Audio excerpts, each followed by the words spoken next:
Hey, what's going on? This is TNS Time and Space with another quick episode of Hollis Boxing. I just wanted to talk about this particular post. I'm going to read through it and then offer my commentary. So here's what it says. Here's the issue with Ryan Garcia and the whole Gervonta Tank Davis saga. Correct us at any point if we say something incorrectly. And this is coming from Sidestep Boxing. Shout out to Sidestep Boxing. Here we go. When, unless we missed it during an interview or one of Ryan Garcia's posts, did he say he will no longer or could no longer make the lightweight limit of 135 pounds? This whole back and forth between Tank and King, there was no mention of 140 pounds. When Ryan went to Gervonta's fight against Raleigh and stated that Tank said to him, "You're next," there was still no mention of 140 pounds. In the build-up to Garcia versus Fortuna, still no mention of him being unable to make 135 pounds. We're saying all this because the assumption throughout this whole back and forth was that the fight would be contested at 135 pounds. Yes, Tank has fought at 140 pounds against a solid fighter in Mario Barrios, but at the end it was a one-off, and 35 is where he, Davis, feels most comfortable at and where we believe the fight should be made. Ryan is chasing Tank. It's not Tank chasing Ryan. So I just want to respond to this. First and foremost, I know that Ryan Garcia's last few fights have been at weights above 135 pounds. I know that his fight with Emmanuel to go was at 139, I believe. And this fight with Javier Fortuna, his most recent performance, was at 140. And also, it's important to mention that Ryan Garcia was on the shelf.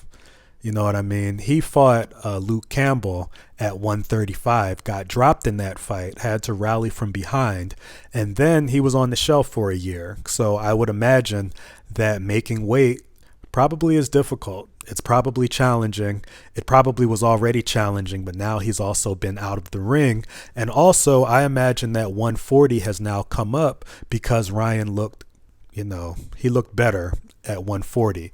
He looked sharp. He looked hydrated. It was a great performance at 140, so I certainly understand him wanting to compete at the weight where he's now performing at a high level. That makes sense to me. I get the idea that they had previously discussed it at 135, but I think between the layoff and between Ryan's most recent performance, he probably said, hey, you know what, 140 works for me. Now, I will say that if he truly wants the fight, I could see Ryan Garcia sacrificing, so to speak. But I also understand that if your most recent performance was at a particular weight, you might not want to cut that weight again, especially if you haven't done that in your last two fights. It's been a little while since Ryan Garcia made 135, and he is a young man that's growing. He was at, 130 and 135 during his formative years, going from his teenage years into his early 20s. So he's probably still growing.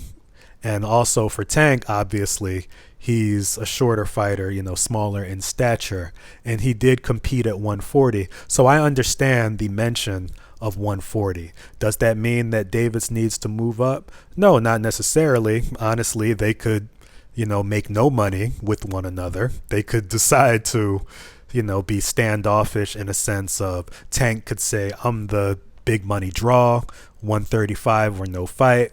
Ryan Garcia could say, I'm the social media superstar with a following in boxing, 140 or no fight. But my attitude is nothing from nothing leaves nothing. So you can argue about A side and B side, but in the meantime, no money is being made. So as I said in my comment, I will scroll to it if I can find it. Okay, here it is. So this was my reply to it. I see people saying that losing 5 pounds isn't a big deal. If that's the case, then one could argue that gaining 5 pounds isn't a big deal either. I just wanted to focus on that because I see a lot of people saying, oh, well, you know what? Ryan Garcia should just lose 5 pounds. But if 5 pounds is insignificant, and for those who are supporting Tank Davis, if you believe that Ryan Garcia is easy money, then for Tank Davis, I would say if I'm the A side, why not negotiate more money? But anyway, I'm going to get to that. An ideal solution, which would never happen, would be for them to fight at a catch weight of 137 to 138. They could make it 137.5 if they really want to split hairs. The idea is putting the A side, B side nonsense aside and promotional differences. The idea, I would think, is to make a prize fight for a big prize. There would be a demand for the fight. You can argue and quibble all day, but see, in the midst of all of that arguing about, minute details, the fight's not happening. So that would be an ideal solution. Ryan could come down a little bit. Tank could go up a little bit. Now remember, for all the Ryan Garcia critics, he's easy money. This is an easy fight for Tank Davis. I can't say how many comments I've seen that said Tank Davis destroys this man. If that's the case, then whether it's at 135, whether it's at 140, if what the critics say is true, then Tank should be all over this. He should say, you know what? He can weigh what he wants. I'll knock him out. But anyway, I digress. Either way, it's a big fight for both, and they should make it happen. If each guy is confident, then they should be willing to budge from their respective positions to get some easy money. I will say that I agree that if it means that much to Ryan Garcia, even though he hasn't made 135 in a while, he could certainly buckle down and lose a few more pounds. He could theoretically. However, I do understand the negotiating tactic that if you just look great at 140 and you haven't made the 135 pound limit in a few fights, I understand trying to get the fight at 140. So could I see some sacrificing? Yes. But I will say this, especially for Tank, because Ryan doesn't stand a chance, right? If that's the case, then why not negotiate a little extra for moving up so you can score a highlight reel KO on pay-per-view? If we truly believe that Tank is going to destroy Ryan Garcia, or that he would destroy Ryan Garcia, he should go ahead and do it. And I would even say, as the A side, as the draw, whatever you want to do, just figure out your number for moving up. I would say just figure out your number for moving up. And for Ryan Garcia, just to be fair, because I do my best to be fair and objective, I would say for Ryan Garcia, instead of saying I won't move down to 135 for nothing, I'd say figure out your number. Figure out what it's worth, because if you truly want the fight, there should be a number or some sort of circumstance or some sort of counter negotiation. If it were me, for example, and you want to fight me at 135, but I haven't made it in a while. If I truly want to fight you, but I'm best at 140, I'm going to come back with a counter. How about 138? How about 137? This is how much it would cost to budge.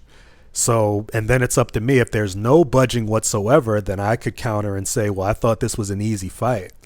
But at the same time, if you're trying to bring me down in weight, maybe it's not so easy after all. So what I would say to the critics is, if there's an insistence on the fight being at 135, that should tell you something.